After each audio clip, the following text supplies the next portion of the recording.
অবশেষে সামনে এলেন শেখ হাসিনা। ভারতের মাটি থেকেই আওয়ামী লীগের এক সভায় ভার্চুয়ালি যোগ দিলেন তিনি। সেখানে বাংলাদেশের সম্প্রতি সংখ্যালঘু নিপীড়ন সহ ডক্টর ইউনূসকে নিয়েও কঠোর সমালোচনা করেন ক্ষমতাচ্যুত এই প্রধানমন্ত্রী।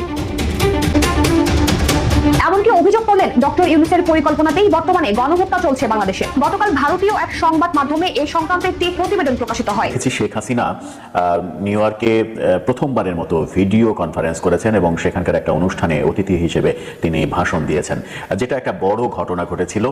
1975 সালে যখন আওয়ামী লীগের পতন হয়, তখন অনেকেই বলেছিল যে আওয়ামী লীগ জীবনে আর কোনোদিন ক্ষমতায় আসতে পারবে না।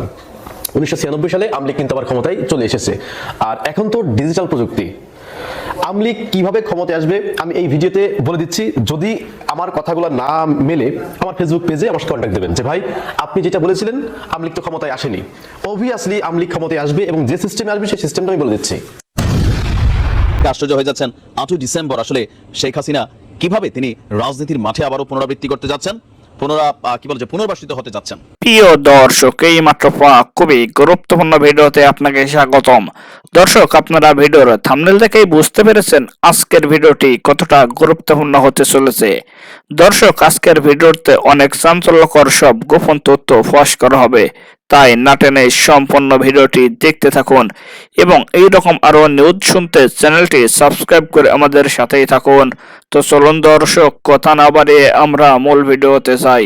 যখন আওয়ামী লীগের পতন হয়, তখন অনেকেই বলেছিল যে আওয়ামী লীগ জীবনে আর কোনোদিন ক্ষমতায় আসতে পারবে না। 1996 সালে আওয়ামী লীগ কিন্তু আবার ক্ষমতায় চলে এসেছে।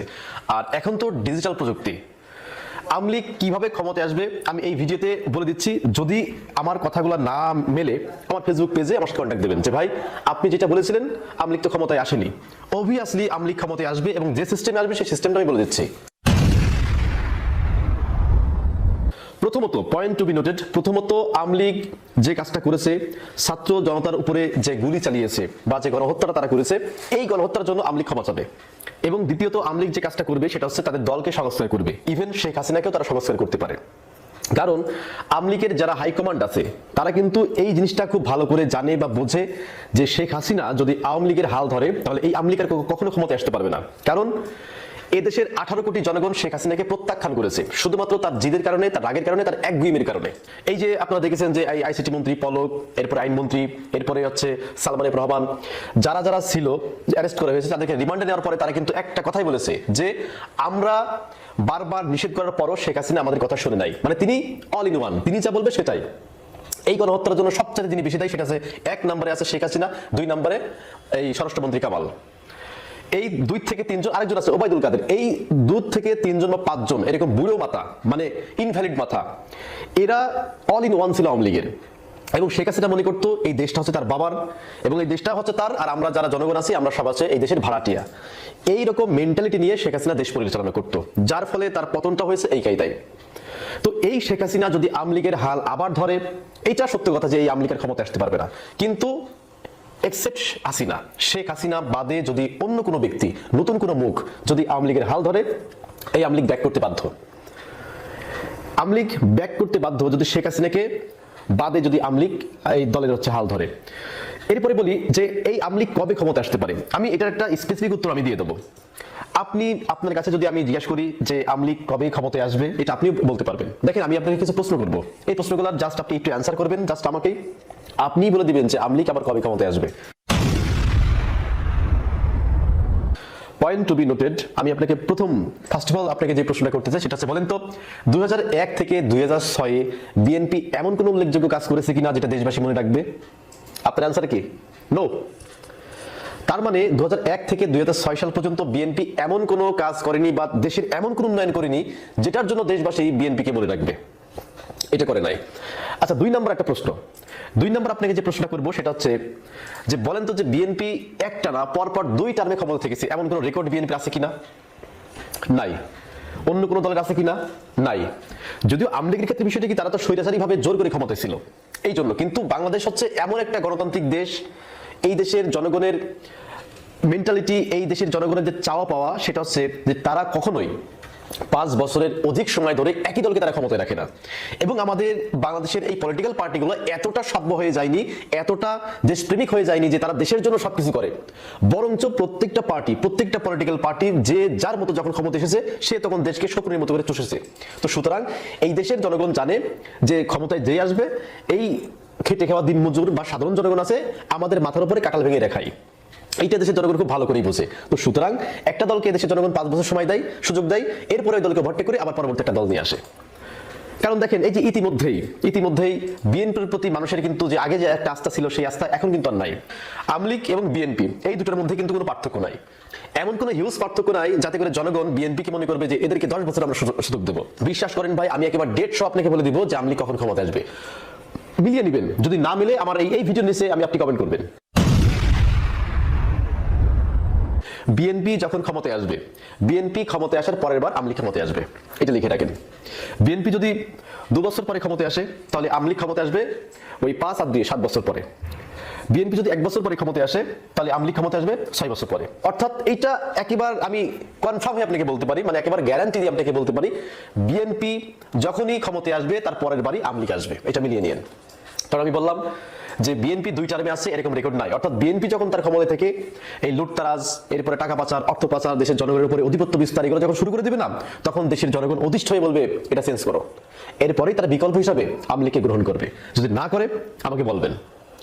তো আশা করি যারা এই টকশোতে বিভিন্ন মানুষ যে থিওরিগুলো দিচ্ছে না যে এই আওয়ামী লীগের ক্ষমতায় আসবে না, এই হবে সেই হবে, আজকের বিশ্লেষণ আমি যেটা করলাম এটা আপনি শুধু মিলিয়ে নেবেন এবং আমার কথা যুক্তিসঙ্গত কতটুকু এটা আপনি একটু চিন্তা ভাবনা করে কমেন্ট করে জানাবেন।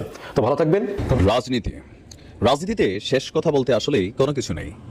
বাংলাদেশ আওয়ামী লীগ তাদের রাজনৈতিক মাঠে ফিরে আসার জন্য নানান ফন্দি ফিকির বা দেশে থাকা যে নেতাকর্মীরা আছে তাদেরকে মানসিকভাবে উজ্জীবিত করার জন্য একের পর এক কর্মকাণ্ড কিন্তু চালিয়ে যাচ্ছে। তো কিছু কিছু ক্ষেত্রে সফল হচ্ছেন, এটা বলাই বাহুল্য। কারণ শেখ হাসিনা ইস্যুতে এই যে জাতীয় সরকার, জাতীয় ঐক্য, সকল কিছুর পুলে একটা জিনিস কিন্তু এটা হচ্ছে শেখ হাসিনা। তার বদলতেই বাকি রাজনৈতিক দলগুলো তারা কিন্তু একাট্টা হচ্ছে। কিন্তু এত কিছু করে শেখ হাসিনাকে কি রুখে দেওয়া যাচ্ছে? দর্শক, ব্রিটেন থেকে চাঞ্চল্যকর তথ্য এসেছে, আর এই চাঞ্চল্যকর তথ্য নিয়ে আমাদের সরকারও অলরেডি ব্রিটেনের সাথে কমিউনিকেশন করছে। অনেকে আশ্চর্য হয়ে যাচ্ছেন 8 ডিসেম্বর আসলে শেখ হাসিনা কিভাবে তিনি রাজনীতির মাঠে আবারও পুনরাবৃত্তি করতে যাচ্ছেন, পুনর্বাসিত হতে যাচ্ছেন। ভারতের সঙ্গে টানাপোড়েনের মধ্যে নতুন অস্বস্তি নাম হচ্ছে এই মুহূর্তে ব্রিটেন। ব্রিটিশ পার্লামেন্টে বাংলাদেশের সংখ্যালঘুদের সুরক্ষা, অন্তর্বর্তী সরকারের কার্যক্রম নিয়ে যে প্রশ্ন উত্থাপিত হয়েছে তা নিয়ে আজকে আমাদের সরকারের পক্ষ থেকে ব্রিটেনের যিনি কূটনীতিক আছেন তার সাথে কথা বলেছেন। তো এর মাঝখানে আরো চাঞ্চল্যকর সমস্যায় আমরা বলতে পারি, লন্ডনে একটি বড়সড় সমাবেশের প্রস্তুতি নিচ্ছে বাংলাদেশ আওয়ামী লীগ, মানে লন্ডন শাখা আওয়ামী লীগ।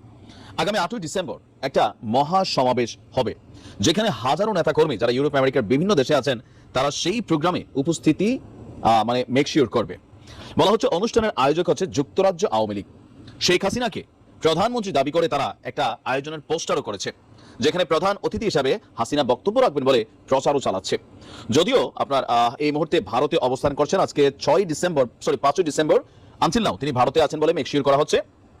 কূটনৈতিক সূত্রটি বলছে ওই সমাবেশে বেসিক্যালি শেখ হাসিনা সশরীরে উপস্থিত থাকবেন না, কিন্তু ভার্চুয়ালি তিনি সেই প্রোগ্রামে বক্তব্য দিবেন। আবার কেউ কেউ বলছেন যে শেষ পর্যন্ত সমাবেশটি করার জন্য যুক্তরাজ্য সরকার এই অনুমতিটা দেবে কিনা বা আদৌ তিনি বক্তৃতা করবেন কিনা। ওই আয়োজনের ভেন্যু হিসেবে আপাতত ইস্ট লন্ডনের ইমপ্রেশন হল নামক একটা জায়গা আছে, সেটাকে ঠিক করা হয়েছে। সেই সমাবেশ থেকে প্রবাসী সরকার গঠনেরও চেষ্টা করা হতে পারে বলে আয়োজকরা জানিয়েছে। সেগুনবাগিচার দায়িত্বশীল সূত্র বলছে, উপরোল্লিখিত বিষয়াদি বিবেচনায় নিয়ে ঢাকায় নিযুক্ত ব্রিটিশ হাই কমিশনার সারাহ কুককে গতকালকে ডেকেছিলেন আমাদের পররাষ্ট্র উপদেষ্টা।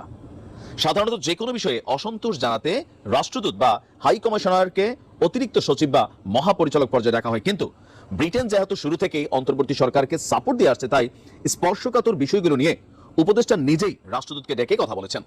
তাই দূতকে তলব নয় বরং উপদেষ্টা কথা বলার আগ্রহ ব্যক্ত করেছেন মর্মে আমন্ত্রণ জানানো হয়েছিল। হাই কমিশনার সারাহ কুকের সঙ্গে বিদায়ের পর উপদেষ্টা মিস্টার হোসেন গণমাধ্যমকে ব্রিফ করেন। সেখানে তিনি কোনো প্রশ্ন নেবেন না বলে আগেই ঘোষণা দিয়ে বলেন, আমি কেবল স্টেটমেন্ট করব। ফলে ব্রিটেন আওয়ামী লীগের সমাবেশ নিয়ে হাই কমিশনারের সঙ্গে কি কথা হয়েছে বা আদৌ তিনি বিষয়টি উল্লেখ করেছেন কিনা এ নিয়ে কিন্তু আপনার কোনো রকম তথ্য তিনি দেননি। তো তিনি বলছেন যে ব্রিটিশ হাই কমিশনারকে 2টি কারণে ডেকেছিলাম। ছোট ছোট 2 ঘটনা। একটা হচ্ছে 2 তারিখে ব্রিটিশ পার্লামেন্টে কয়েকজন এমপি বক্তব্য দিয়েছিল বাংলাদেশের সংখ্যালঘুর পরিস্থিতির উপরে, সেখানে মিস ইনফরমেশন দিয়েছিল, যেটা নিয়ে আমরা তাদেরকে এখানে বক্তব্য দিয়েছি। আর আমরা যদি দেখি যে তিনি বলছেন যে এখানে বিশাল একটা বক্তব্য দিয়েছেন। আর লন্ডন সমাবেশের বিষয়ে জানতে চাইলে আয়োজক যুক্তরাজ্য আওয়ামী লীগের সাধারণ সম্পাদক সৈয়দ সাজিদুর রহমান তিনি বলছেন যে আমরা আশা করছি শেখ হাসিনা ভার্চুয়ালি আমাদের সাথে যুক্ত হবেন এবং প্রধান অতিথি হিসেবে তিনি বক্তব্য করবেন। তার সঙ্গে তাদের সরাসরি কথা হয়েছে কিনা, কিভাবে আমন্ত্রণ জানানো হলো, তিনি বলছেন যে বিভিন্ন মারফতে যোগাযোগ হয়েছে আর ওই সমাবেশের জন্য ব্রিটিশ সরকারকে আসলে অনুমতি দিয়েছে।